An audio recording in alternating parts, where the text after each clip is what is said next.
This is the first glimpse of the sun that we see in over a month. Do you see this? And that feeling when you begin to feel the sunlight again in January is always overwhelming. It's like seeing the sun for the first time in your life.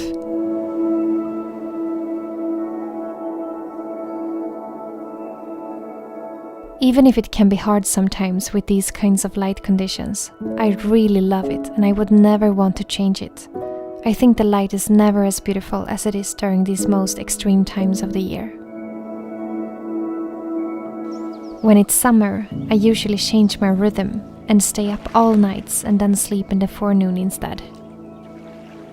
The light is so beautiful in the middle of the night, and as a filmmaker and photographer, it's like a dream to be out and capture the beauty of the bright nights of June.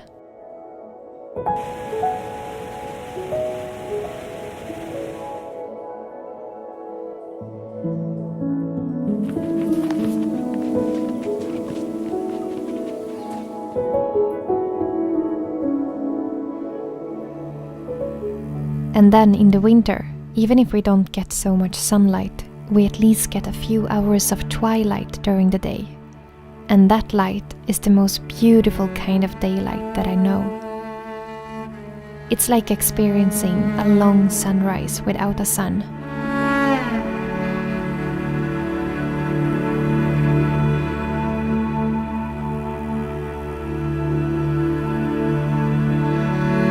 And when it's a clear sky and the sun is rising just a tiny bit above the treetops, it spreads a soft and pink light all over the landscape. And that is beyond beautiful.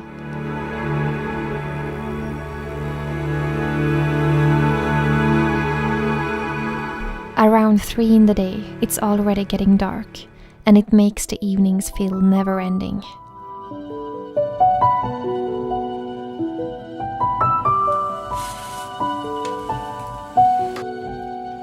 But the darkness makes us see what is never visible in the light. Because actually, we do get sunlight from thousands of suns far, far away. I live in a place where there's no light pollution, and the night sky is breathtaking. And for me, that is one of the reasons that I really love the winter here. And now and then, the sun sends us a greeting in the darkness. Particles from storms on the surface of the sun comes traveling towards the earth, colliding with our magnetic field and creating the aurora borealis, the northern lights that dances in the sky. I can never find the right words to describe how much I love to stand under the northern lights on a cold and dark winter night. I can take the darkness any day as long as I get to see the stars and the northern lights. It makes it all worth it. But even though there is so much beauty to find in these special kinds of light conditions that we have here in the north, I would lie if I said that it's always easy to live and adapt to them, because it's not. Well, the summer is easy. I don't think you can have too much light. The only thing that people often ask me is if it's harder to sleep when it's light all night. And for me personally, if I want to sleep during the night, I have no problem with that. And for those who do feel like it's a problem, it's easily fixed with some thick and dark curtains. But the winter and the darkness is definitely much more challenging, and I can only speak from my own experience now.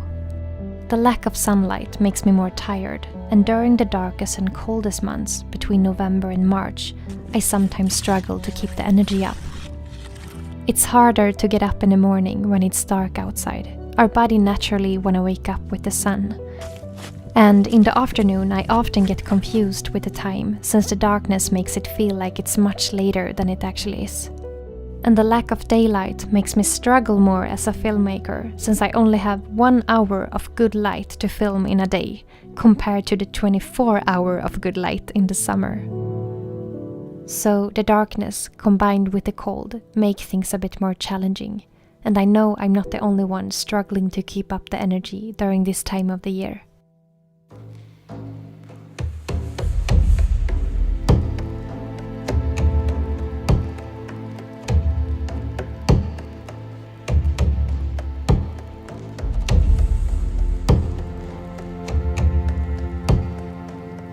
But of course, there is many things you can do to make the winters a little easier. I want to mention a few things that helps me adapt better to the lack of sunlight. For me personally, I think that the tiredness that I feel in the winter is the hardest part. The energy level is so low sometimes, and the cure to that is not always to sleep more. It can actually be to do the opposite. So I try my best to keep being active and moving my body as much as I can, and get as much daylight as possible. I go for long walks with my dog every day. And if the weather is good, I like to go out in the forest with my snowshoes and my camera, or go skiing. I also love to take ice baths.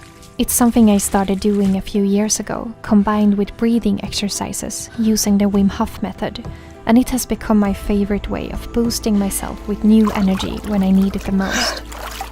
Going into that freezing water is actually the last thing that my body wants to do in that moment.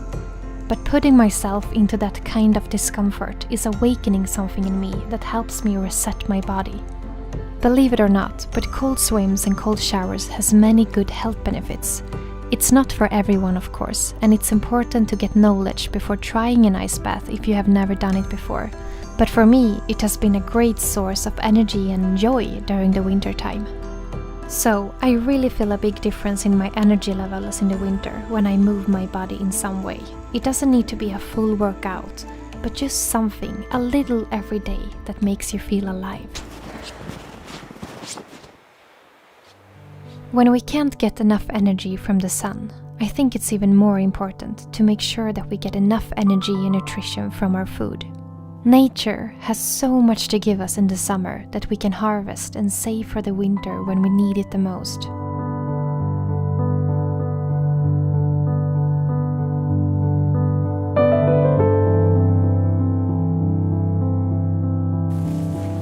Here in the north we have plenty of berries in the forest, so I like to pick tons of blueberries and lingonberries and put in the freezer so that we can eat berries and drink juice from berries every single day during the whole winter.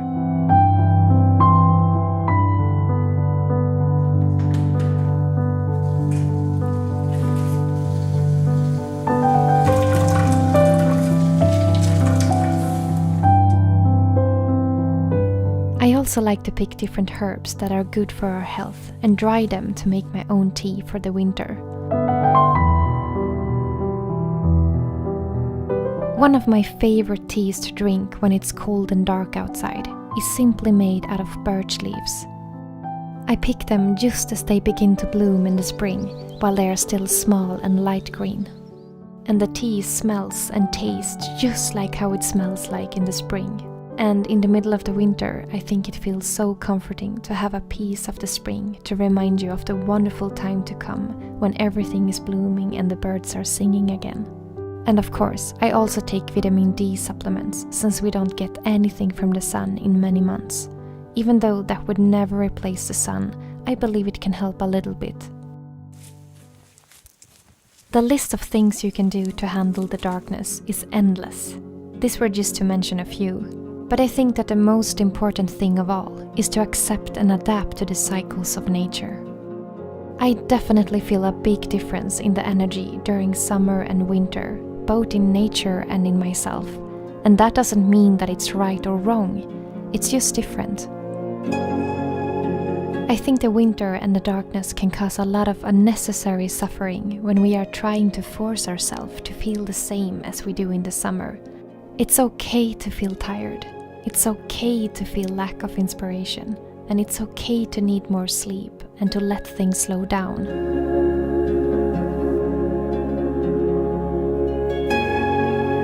A flower would never force itself to bloom in the cold winter. So why would we? This way of thinking changed my way of dealing with the different seasons. I love the winters just as much as I love the summers.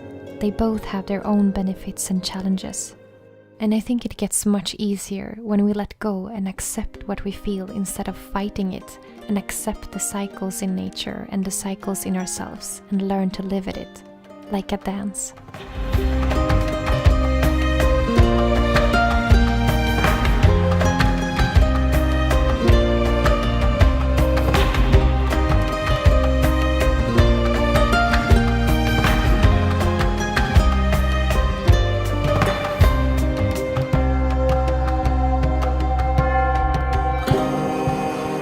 So this is how it is to live with the light and the darkness in the north of Sweden, from my perspective.